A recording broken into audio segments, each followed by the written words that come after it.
a case like this. It was his nature to anticipate catastrophe, to believe no one is who they seem to be. And it was his absolute conviction that the perfectly innocent asset did not exist, innocence being a chimera in his world.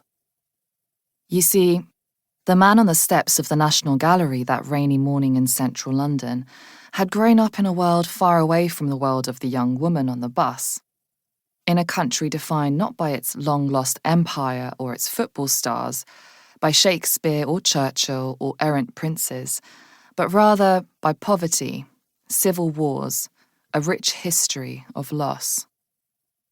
His world had hardened him early on and formed the essence of what made him excel at his job. His job was, above all, making wise assessments about people. His job was seducing you into risk. "Life and death work, this," one of his colleagues put it once, joking, not joking. Though the truth is, a lot of espionage is simply watching and waiting. Speaking of be less boring. A lot of espionage is marking time, holding out for a reckoning that just might save a life. Some spies, he knew, referred to their profession as simply babysitting. "People are children, and children are fickle and cruel," was what his first boss had said. His first boss, who had no children, who taught him the first rule of spycraft, was not "do unto others as you would have others do unto you," but rather "mind your six, watch your back." And yet, for all his cold-blooded worldview, the man on the stairs of the National Gallery that day watched as the bus picked up speed and as the young woman, seated in the back by a window, traced the outline of a heart on her fog-stained window. From this simple act, he drew several conclusions. She was a romantic, a dreamer, an optimist. She was interested in love. She was open to experience.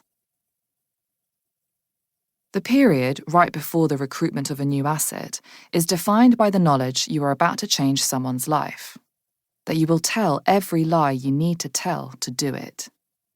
You will manipulate, control, abuse, seduce, deny. You will spoil and bribe. You will backflip off any high dive. You will ruthlessly promise her the moon and believe you can deliver it. Above all, you will convince her she is operating with free will. She is in control. This is her chance. You will do these things because achieving your goal is far more urgent than any consequences of breaking her heart. And the man on the stairs of the National Gallery that day knew from breaking hearts, and from broken ones. He had waited a long time to find this young woman, and he did not plan to let her go. He knew that her bus was headed to Oxford Circus, just a short distance away. He knew that there she would eat in the small sandwich shop she liked, while reading the Daily Mail on her phone. Her need for routine, her taste for gossip, these things were neither novel nor rare, but they indicated an emptiness. And that emptiness was one thing he and his colleagues, one colleague above all, could not have predicted yet from which they would profit. The young woman was not yet trained, or even particularly educated, but she was dissatisfied, the hallmark of vulnerability. And as she traced that heart on the foggy window, the man on the stairs removed his glasses. He closed his eyes. If you had been standing near him, you might have noticed he seemed emotional and wondered if those were tears or raindrops in his eyes. What you could not possibly have known was that those tears were tears of relief. A very long wait was over, its reckoning a bird in his hand, and now something new could be born. 2. Garden. There was a private garden near the house where my mother worked, in central London, as the personal assistant to a wealthy widow. Each day after school, I took the tube from an area where there were no gardens to meet her.